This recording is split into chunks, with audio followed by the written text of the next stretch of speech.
미국에서 항공사 여자 승무원이 비행 중에 뜻하지 않게 자기가 근무하고 있는 항공사 회장님에게 음료를 쏟은 사건이 있었습니다. 굉장히 난감한 일이죠. 어떻게 되었겠습니까? 그 다음 결과는 놀랍게도 그런데 그 회사의 회장님은 질책은커녕 오히려 그 해당 승무원을 위로해주고 격려해주면서 함께 사진까지 찍고 내렸다고 합니다. 이런 소식은 실수한 그 승무원이 자신의 회사 내 소셜 네트워크망을 통해 올린 기사가 세상에 알려지게 되면서 알게 되었습니다. 이 여승무원 메리 피터스는 이달 초에 피닉스에서 댈러스로 가는 항공편의 퍼스트 클래스 근무를 하게 되었습니다. 먼저 자리 잡은 승객에게 서비스하기 위해서 음료가 가득 담겨진 쟁반을 들고 가던 참이었습니다. 그런데 통로 앞서가던 승객이 갑자기 멈춰 서더니 느닷없이 뒷걸음질하기 시작했습니다. 눈 깜짝할 사이에 승객의 등이 쟁반과 부딪혔습니다. 이후 장면은 그냥 슬로우 모션으로 펼쳐지는 듯이 아주 적나라하게 그대로 그 앞에서 펼쳐지게 됩니다. 쟁반 위에 음료들이 위로 날아오르더니 절반은 그 승무원 그녀에게, 또 나머지 절반은 옆에 앉아있던 승객의 무릎으로 쏟아졌습니다. 너무 당황한 나머지 그 자리에 그녀는 얼어붙었습니다. 겁에 질려 꼼짝할 수 없었습니다. 쥐구멍에라도 숨고 싶었습니다. 알고 보니 그 피해를 당한 승객은 아메리칸 에어라인의 그 항공사 더그 파크 회장 겸 최고 경영자였습니다. 뒷자리에 앉아있던 임원이 쫓아와서 정신을 차리도록 도와주면서 말을 해줘 알게 되었습니다. 그 순간 큰일 났다 싶었습니다. 다른 사람도 아니라 더군다나 하필이면 회장이라니 호된 질책을 받으려니 했습니다. 그런데 의외였습니다. 회장은 너그러운 웃음을 지으면서 나는 괜찮다. 당신의 실수가 아니지 않느냐. 사고는 언제든지 일어나기 마련이라며 오히려 위로를 해줬습니다. 웃어 넘기는 모습과 태도가 너무나 품이 있으면서도 멋졌다고 그녀는 전합니다. 정신을 차리고 서둘러 치운 뒤 근무 위치로 돌아가는데 회장이 뒤를 따라왔습니다. 그리고는 별것 아니지 염려하지 말라면서 고향이 어디냐? 우리 아메리칸 에어라인에 오기 전에는 무슨 일을 했느냐? 몇 년째 근무 중이냐며 다정하게 물었습니다. 그리고 괜찮으면 사진도 함께 찍을 수 있겠느냐? 이 당황한 여승무원을 진정시키기 위한 회장의 배려였습니다. 비행기에서 내릴 때 이 더그 파크 회장은 평생 못 잊을 거예요 라며 농담을 던지고 내렸다. 그렇게 전합니다. 한 번쯤 이런 이야기가 들리면 우리는 가슴이 훈훈해지는 느낌을 받습니다. 그럴 때 여러분은 어떤 생각이 드십니까? 나도 한 번은 저런 이야기의 주인공이 되어야지 라는 생각을 하신 적은 없으십니까? 그런데 그런 생각을 품다가 그만두게 되는 여러 가지 경우 중 저는 특별한 한 가지에 주목해 봅니다. 핑계처럼 들릴 수 있는 우리의 뻔한 대답 한 가지를 봅시다.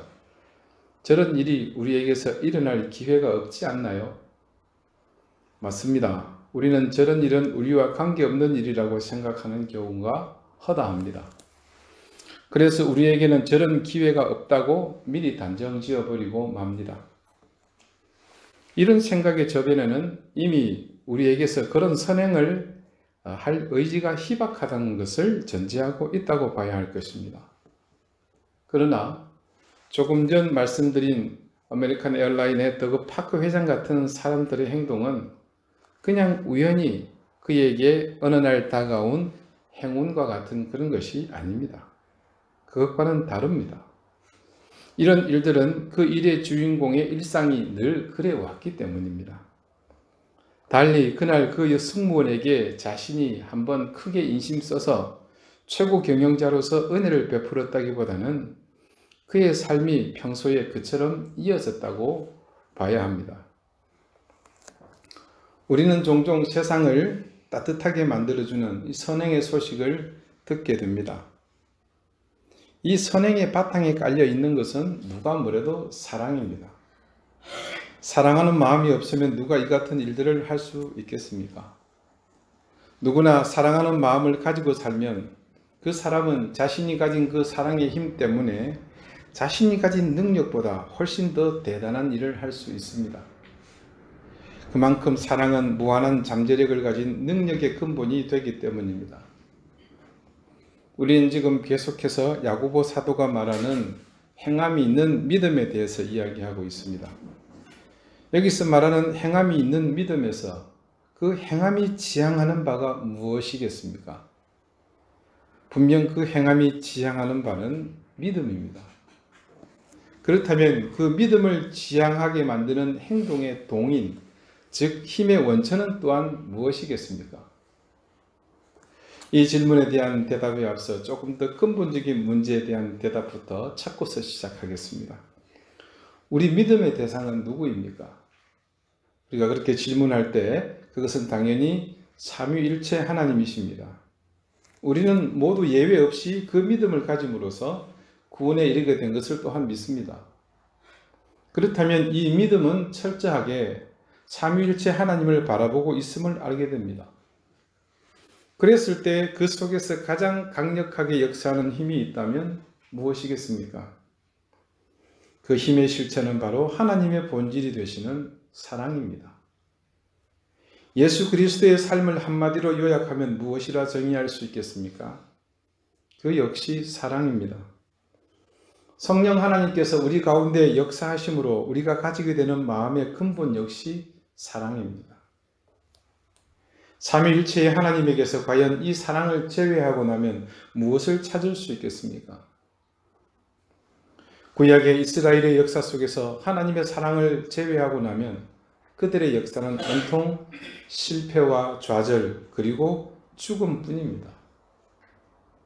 신약에서 예수 그리스도의 공생애 전체를 통해 그리고 그의 가르침을 받은 수많은 사도들과 제자들의 행적 속에서 사랑을 빼버리고 나면 과연 여러분 이 성경책 전체에서 남는 게 무엇이 있겠습니까? 과연 그 시절로부터 지금까지 사랑이 없었다면 오늘 저와 여러분에게 과연 이 은혜의 복음이 전해지기나 했겠습니까? 그래서 우리가 믿음이 있다면 그것은 곧 우리 가운데 사랑이 있다는 말과 같습니다. 그래서 우리의 믿음이 깊어진다면 그것은 곧 우리 가운데 사랑이 깊어진다는 것과 동일한 의미가 아니겠습니까? 그래서 결국 우리가 믿음이 있으면 우리도 세상 사람들의 마음을 따뜻하게 해줄 수많은 사랑의 행위들, 그 선행을 할 수 있습니다. 세상 사람들은 우리가 믿음을 가지고 있는지 가지고 있지 않는지에 대해서 관심이 없습니다. 단지 그들의 관심은 우리가 삶으로 드러내고 있는 우리의 모습만을 볼 뿐입니다. 그렇다면 과연 사랑이 있는 사람과 사랑이 없는 사람의 모습이 동일하게 나타나겠습니까? 절대 의도적이지 않고는 그럴 수가 없습니다. 우리에게 믿음이 있을 때, 즉 우리에게 사랑이 있을 때만 그 모습이 선하게 드러날 것이며 그 드러난 삶의 모습을 통해 세상은 우리가 하나님의 자녀라는 사실을 알게 되는 겁니다.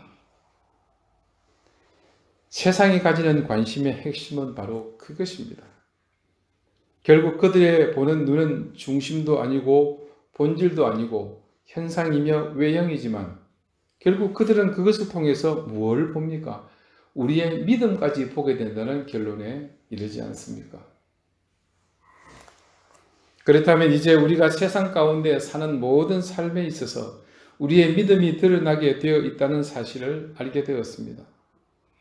과연 그런 사실을 우리가 안다면 이전과 같이 그냥 하나님의 말씀이 교훈하는 바를 염두에 두지 않고 우리 임의대로 사는 것이 가능하겠습니까?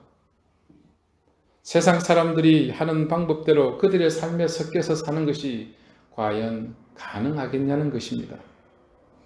그런데 이미 우리는 충분히 그 가능성 속에서 살고 있지 않습니까? 이미 우리는 그들과 섞여서 그들의 방법대로 살고 있습니다. 예를 들어 많은 크리스찬 기업가들이 기업의 윤리를 저버리고 오로지 이윤만을 추구하기 위해 수단과 방법을 가리지 않는다는 사실은 어제 오늘의 일이 아닙니다. 주일에도 일을 해야만 경쟁에서 뒤지지 않기 때문에 과다한 목표를 채우기 위해 더 많은 수익을 올리려고 쉬는 날 없이 직원들을 혹사시키며 목표량을 달성하기 위해 억지로 출근을 강요합니다. 그러면서 정작 자신은 교회에 출석해서 존경받는 집사님, 헌신하는 장로님으로 교인들에게 웃는 얼굴로 인사합니다. 주차장에서 매연을 마셔가며 주차 관리를 하고 무거운 짐을 나르고 쓰레기를 청소합니다. 그리고 주방까지 들어가서 설거지 봉사도 합니다. 그렇게 보면 너무나도 이타적인 모습으로 남을 위해 사는 것처럼 보입니다. 그러나 그거 속고 있는 겁니다. 결코 남을 위해서 하는 것이 아닙니다. 결국은 자기 자신을 위해서 하는 것이죠. 남을 위한 마음, 남을 사랑하는 마음이 조금이라도 있었다면 어떻게 자기 회사의 직원들에게 그렇게 하면서 교인들에게 다른 모습으로 이중적으로 대할 수 있겠습니까? 한때 음식점을 몰래 촬영하면서 정직한 가게 또 정직한 식당을 소개하는 먹땡땡 화이트라는 프로그램이 세간의 화제가 된 적이 있습니다. 이 프로그램의 주제는 사실은 정직입니다. 그런데 놀랍게도 이 프로그램의 진행자가 그 덫에 걸려서 그만 중도 하차하는 덫에 또 인기가 갑자기 시들해지기도 했습니다. 그런데 그때 그 프로그램을 보면서 모든 시청자들이 경악을 금치 못했습니다. 물론 예상은 했지만 거의 대부분의 가게와 식당들이 정직하지 못한 것입니다. 특히나 식당들은 위생에서나 제조 방법에서 지극히 비상식적인 방법으로 음식을 제조하고 있는 것을 생생히 볼 수 있었습니다. 왜 그렇게 하고 있는지 물어보면 너도 나도 모든 식당들이 똑같이 그렇게 하고 있다는 것입니다. 원산지를 속이고 유통기한이 지난 것들이 수두룩할 뿐 아니라 당장에 그것이 탈이 안 생겼을 뿐이지 심지어는 바로 식중독을 일으킬 수 있는 위험 수준의 것들도 상당했습니다. 그래서 프로그램 중간에 식품위생법으로 관계관청에 고발했노라는 자막까지 나올 정도였습니다. 그때 진행자가 과연 자기 가족이나 자녀라면 이렇게까지 했겠느냐는 그 말이 지금도 생생하게 기억에 납니다. 그런데 그때 그 프로그램 가운데 제일 관심을 가졌던 것은 과연 고깃집에서 파는 고기가 메뉴판에 적혀 있는 대로 정량만큼 나오는지, 음식을 주문한 뒤에 몰래 가져간 저울로 그 무게를 달아보는 것이었습니다. 정말로 흥미진진했습니다. 단 한 곳도 정량대로 주는 집이 없었습니다. 모든 집이 전부 정량 미달이었습니다. 주방장이 실수로 조금 덜 내어주는 정도가 아니었습니다. 오차 범위를 훨씬 넘어선, 누가 보더라도 이것은 분명 의도적으로 적게 내어주었다고 볼 수밖에 없는 상황이었습니다. 심지어는 거의 절반 가까이 부족한 식당도 있었습니다. 그러다가 프로그램이 거의 끝나갈 무렵 겨우 정량대로 혹은 정량보다 조금 더 내어놓는 집을 극적으로 발견합니다. 그때 주인 몰래 촬영하던 카메라가 바삐 움직이면서 주인을 취재하려고 합니다. 어렵게 인터뷰를 하려는데 놀라운 것은 주인은 정량대로 고기를 제공하는 것에 대해서 별다른 생각이 없었습니다. 요는 지극히 상식적인 일을 지금 자기가 하고 있는 것인데, 그리고 그런 사실이 왜 기사거리, 방송거리가 되어야 하는지에 대해서 별다른 관심이 없는 것처럼 보이더라는 것이죠. 지극히 상식적인 일이 사람들의 주목을 받고 비상식적인 일이 일상이 되어가는 세태를 고발하는 그 프로그램은 우리에게 시사하는 바가 너무나 많았습니다. 저는 그렇다면 여기서 한 가지 의문을 가집니다. 지금 전 국민의 4분의 1, 아니 조금은 이제 많이 쇠퇴했으니까 적어도 5분의 1이 크리스찬이라는데, 설령 그렇게 숫자가 적다 하더라도 수십 군데의 가게와 식당을 몰래 촬영하면서 그들이 비양심적으로 운영하고 있는 것을 고발하고 있는데, 과연 그 비양심적인 가게와 식당 주인 중에서 크리스찬이 한 명도 없었겠습니까? 10곳의 식당이나 가게의 주인 중 적어도 2곳 내지 3곳 정도는 분명히 주인이 크리스찬이었을 것입니다. 그들이 정말로 그리스도인의 양심으로 가게를 운영하고 식당을 운영했더라면 어떻겠습니까? 만약에 그랬다면 이런 프로그램은 그렇게 인기도 끌려 못했을 겁니다. 여기저기서 2-3곳 건너 한 집이 그런 집이 있는데 굳이 자극적인 것을 좋아하는, 시청률을 높이기 위한 이런 프로그램이 성공할 수 있었겠습니까? 과연 그 비양심적인 크리스찬 식당 주인들, 그들에게 사랑이 있었다면 이렇게 할 수 있었겠습니까? 그들에게 사랑이 없는 것입니다. 자, 그렇다면 결국 무엇이 없는 결과가 되는 거죠? 그렇습니다. 그들에게는 예수 그리스도를 믿는 믿음이 없었던 것입니다. 결국 믿음이 없으니 내 이웃을 내 몸과 같이 사랑하라는 주님의 그 명령이 그들에게는 아무 의미가 없었던 것입니다. 여러분, 우리 주님의 사랑의 요체는 무엇입니까? 결국은 자신이 아닌 남을 위해 모든 것을 내어주시는 그 사랑이지 않았습니까? 이때 내어주심은 단지 말로만 혹은 자신의 소유 중 일부를 나누어주는 정도가 아닙니다. 우리가 지난 몇 주간 주님의 고난과 부활에 대해서 계속 말씀을 함께 나누지 않았습니까? 또 그리고 해마다 이때가 되면 그런 말씀을 나누면서 우리가 확인하고 느꼈듯이 주님의 내어주시면 자신의 생명, 자신의 몸과 피, 마지막 남은 물 한 방울까지 모든 것을 쏟아내어 주시는 것이었습니다. 그래서 적어도 믿음을 가지고 있다는 우리 그리스도인의 삶은, 그 삶의 근간이 바로 그 사실에 있어야 하지 않겠습니까? 그런 우리가 이타적이지 못하고 나만을 알고 이기적으로 산다는 것은 지극히 모순된 삶이 아니고 무엇이겠습니까? 여러분, 하나님이 창조하신 이 자연 세계를 보십시오. 이 자연은요, 어느 것 하나 남을 위해 자신을 내어주지 않는 것이 없습니다. 하늘의 해와 달, 여러분 시냇물, 바닷물, 심지어 첩첩 산중에 있는 이름 모를 작은 꽃 한 송이도 모두 자신을 필요로 하는 이에게 아낌없이 내어줍니다. 열매를 맺는 과일나무를 보십시오. 우리 제주는 지천에 있는 게 귤나무입니까? 여러분, 귤나무의 별명이 뭔지 아십니까? 육지 사람들은 대학나무로 알고 있죠. 그러나 농사를 짓는 분 얘기 들어보면 재밌습니다. 바보나무, 천치나무, 등신나무라고 그럽니다. 왜 그렇습니까? 자기 가지가 찢어진 줄도 모르고 쭉쭉 생각 없이 막 내달립니다. 근데 여러분, 그 귤나무가 자신의 몸으로 달아낸 그 맛있는 귤을 한 송이라도 하나로 따서 먹는 거 보셨습니까? 모두 다 내어주지 않습니까? 여러분, 짐승의 세계를 보십시오. 곤충의 세계도 마찬가지입니다. 그들은 먹이 사슬을 통해서 서로에게 먹이가 되어줍니다. 그래서 자연은 철저히 이타적입니다. 하나님의 창조하신 그 의도대로 그렇게 살고 있는 자연계의 그 법칙을 보느라면 그들이 인간보다 훨씬 더 하나님 말씀대로, 성경대로 사는 것을 볼 수 있습니다. 물론 우리 인간도 사실은 예외가 아닙니다.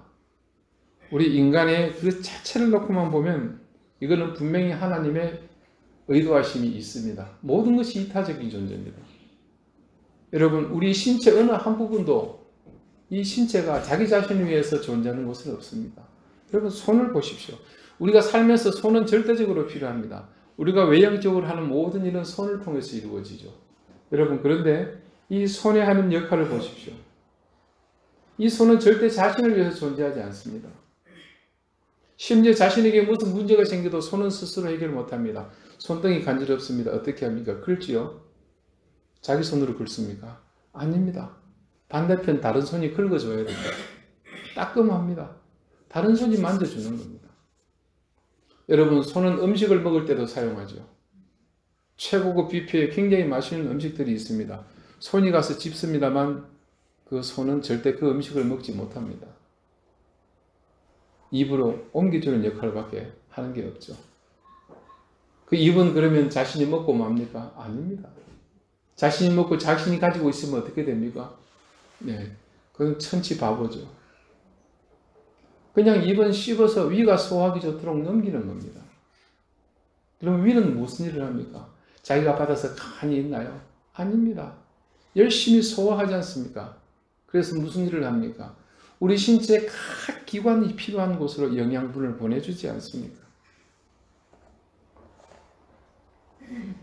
심장도, 간도, 허파도, 콩팥도 모든 신체의 부위가 한결같이 모두 예외 없이 이타적인 역할로 우리 몸을 이루고 있는 것을 볼 수 있습니다.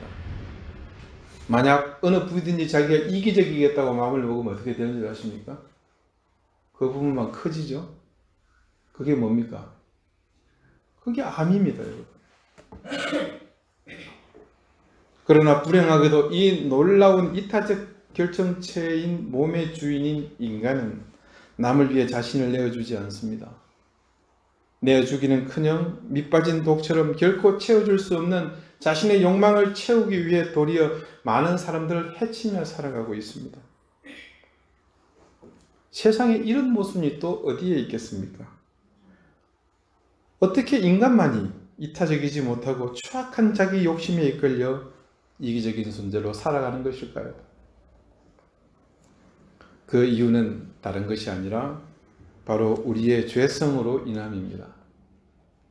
하나님은 분명 우리의 사지백체와 대자연의 모든 만물을 그렇게 지으셨는데도 불구하고 우리가 그렇게 살지 못하는 것은 바로 첫사람 아담의 범죄 이후로 우리 가운데 자리 잡게 된 그 죄 때문입니다. 우리 속에 그 이후로 자리 잡은 죄성은 끊임없이 우리에게서 탐욕을 불러일으키게 했습니다. 그리고 그런 탐심이 우리의 인간성을 지배하고 이성을 마비시키므로 이타적으로 살아야 할 우리를 자신만 아는 이기적 존재, 탐욕의 존재로 전락시켜버린 것입니다. 우리 주님께서는 바로 우리의 이런 죄성, 그 탐심을 해결하시기 위해서 십자가 위에서 죽으신 것입니다. 우리의 손과 발, 그리고 우리의 생각, 우리의 마음으로 지은 죄를 모두 씻어주시기 위해 사지에 못이 박히셨고 옆구리를 찔리셨고 그 귀하신 머리에 가시로 만든 면류관을 쓰심으로 그 가시에 찔려 보혈을 흘려주셨던 것입니다. 사랑하는 여러분, 우리가 믿음을 가진다는 것은 바로 이기적이고 탐욕에 사로잡혀 탐심으로만 살던 나의 삶을 하나님이 온 우주 만물을 창조하시던 그때와 같이 다시 되돌리는 것입니다. 하나님이 지으신 이 모든 세계가 이타적인 목적으로 지어졌듯이 우리도 이제는 나만을 알고 이기적 존재로 살던 그런 죄에 이끌리던 그런 과거의 삶을 버리고 온전한 하나님의 자녀로 되돌아가는 것입니다. 누군가가 물었습니다. 너의 믿음을 내게 보이라. 이제 우리가 그 요청에 대답할 차례입니다. 나는 행함으로 내 믿음을 내게 보이리라. 이제 우리가 믿음을 가진 구원받은 하나님의 자녀요 주님의 제자인 그리스도인으로서 우리가 가진 바 그 믿음을 그들에게 보여주십시다.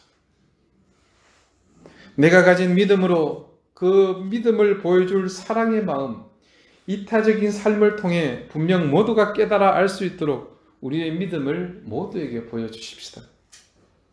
그러기 위해서 매일매일 우리 자신을 말씀의 거울에 비춰보고 작은 생각과 습관에서부터 뼈마디 손끝까지 배어있는 이 더러운 죄의 흔적들을 매 순간 지워내십시다.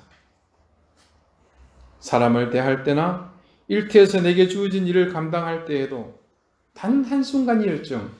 긴장을 늦추지 말고 매사가 내가 주님의 제자로서 그리고 믿음을 가진 거듭난 하나님 나라의 백성으로 사는 그 삶을 잊어버리지 않게 하십시다. 우리에게서 이런 사실을 가장 강력하게 지켜내주는 삶이 바로 우리가 이타적으로 남을 사랑하는 마음으로 사는 것임을 잊지 마십시다. 이렇게 우리가 하루하루를 살아갈 때 그 삶이 바로 믿음이 있는 삶이 될 것이며, 그런 삶을 통해 우리는 세상에 행함이 있는 믿음으로 사는 그리스도인으로 우뚝 서게 될 것입니다. 기도드리시겠습니다. 우리는 믿음이 있노라 하면서 정작 그 믿음대로 살지 않았습니다. 내가 원하는 대로 이기적 욕망을 채우며 살더라도 내 생각 속에 믿음이 있으면 그것으로 만족하며 살았습니다. 탐심에 이끌려 끊임없이 탐욕을 내면서도 내 마음에 믿음이 있으면 아무런 문제가 없다고 생각하며 살았습니다. 그러나 이타적이지 못하고 이기적으로만 사는 우리의 삶은 결코 믿음을 따라 사는 것이 아님을 주님 이 시간 깨닫게 되었습니다. 주님께서 십자가를 통해 우리에게 주신 이 구원의 은혜를 통해 온전한 믿음을 가지고 그 믿음으로 이기적이며 탐욕에 이끌려 사는 우리의 인생을 이제는 이타적으로 그리고 사랑하며 살아가는 믿음의 인생으로 변화된 삶을 살게 해주시옵소서. 그리하여 변화된 삶, 믿음의 삶을 통해 그리스도의 사랑으로 세상을 사랑하는 행함이 있는 믿음의 삶을 살게 하여 주옵소서. 예수 그리스도 이름으로 기도드리옵나이다. 아멘.